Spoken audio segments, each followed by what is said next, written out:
بسم اللہ الرحمن الرحیم۔ ویور، جیسا کہ نبی پاک صلی اللہ علیہ وآلہ وسلم کی مکی زندگی کا 13 سالہ دور جو کہ تبلیغ اسلام کے لیے وقف تھا، آپ کی خدمت میں 4 حصوں میں پیش کیا ہے۔ اب 5واں حصہ اور یہ آخری حصہ ہے، پیش خدمت ہے۔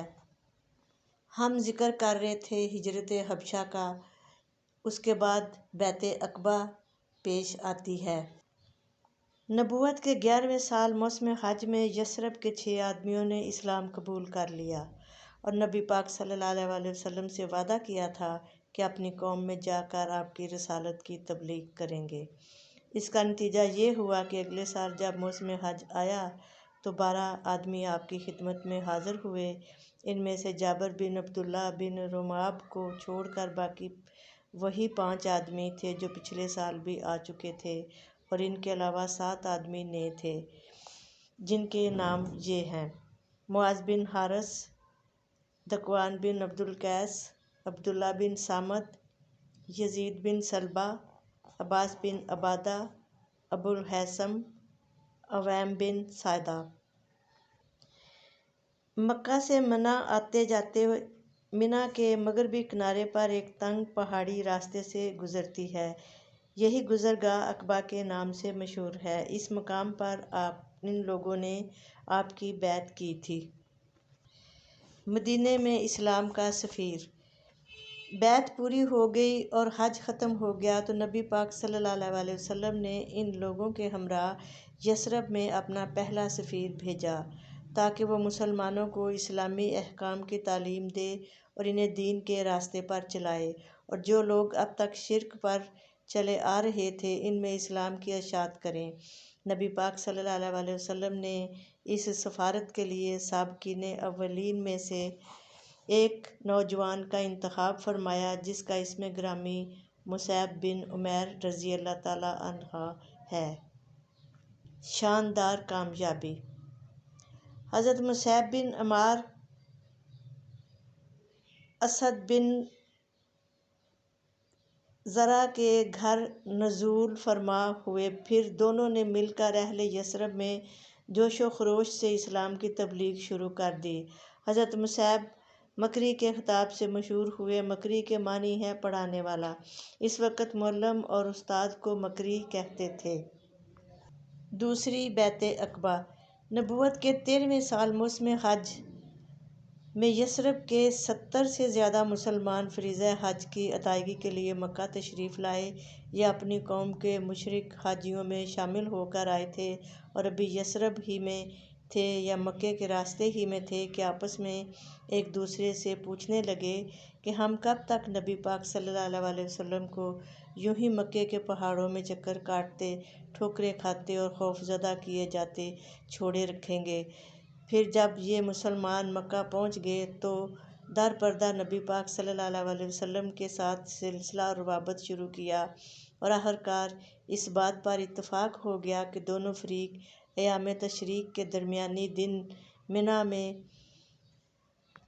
عقبہ کے پاس جو گھاٹی ہے اس میں جمع ہوں گے، اور یہ اجتماع رات کی تاریکی میں بالکل خفیہ طریقے پر ہوگا۔ آئیے اب اس تاریخی اجتماع کے احوال انصار کے ایک قائد کی زبانی سنیں کہ یہی وہ اجتماع ہے جس نے اسلام و بت پرستی کی جنگ میں رفتار زمانہ کا رخ موڑ دیا۔ حضرت کعب بن مالک رضی اللہ تعالیٰ فرماتے ہیں، ہم لوگ حج کے لیے نکلے، نبی پاک صلی اللہ علیہ وسلم سے ایام تشریق کے درمیان اور عقبہ میں ملاقات طے ہوئی، اور بالآخر وہ رات آ گئی جس میں نبی پاک صلی اللہ علیہ وسلم سے ملاقات طے تھی۔ ہمارے ساتھ ہمارے ایک معزز سردار عبداللہ بن حرام بھی شامل تھے جو ابھی اسلام نہ لائے تھے۔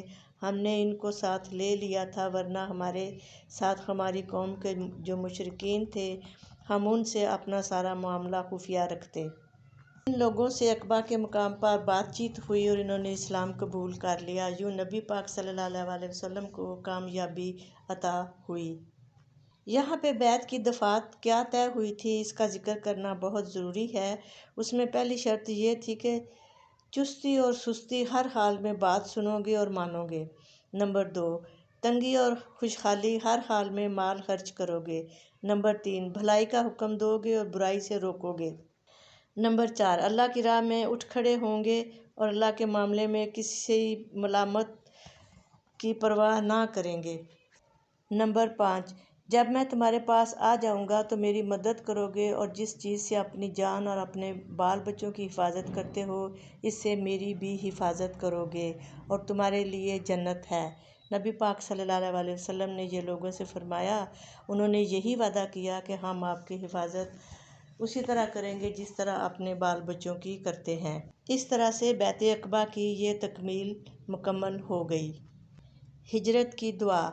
سورۃ بنی اسرائیل میں وہ دعا بھی نبی پاک صلی اللہ علیہ وآلہ وسلم کو سکھائی گئی جسے دعائے ہجرت کہنا مناسب ہے۔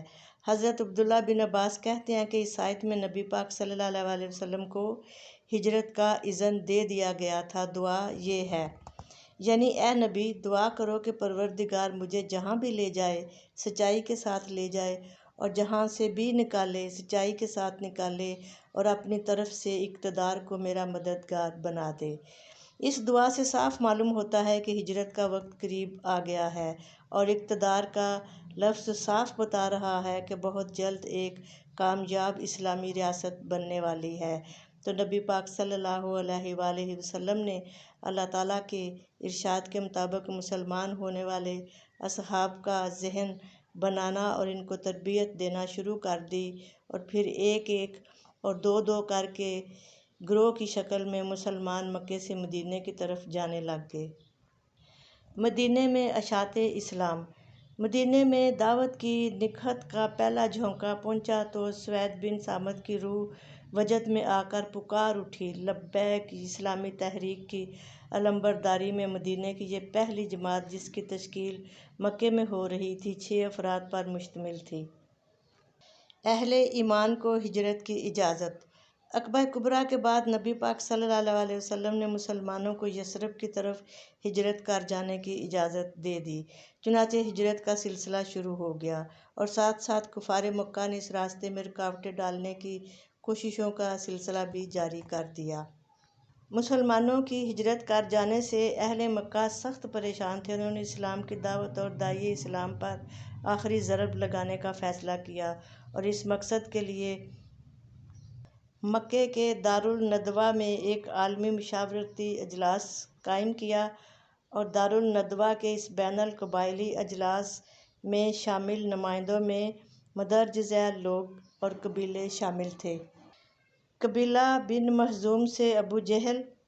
نمبر 2، قبیلہ نوفل بن عبد مناف سے بن عدی حارث۔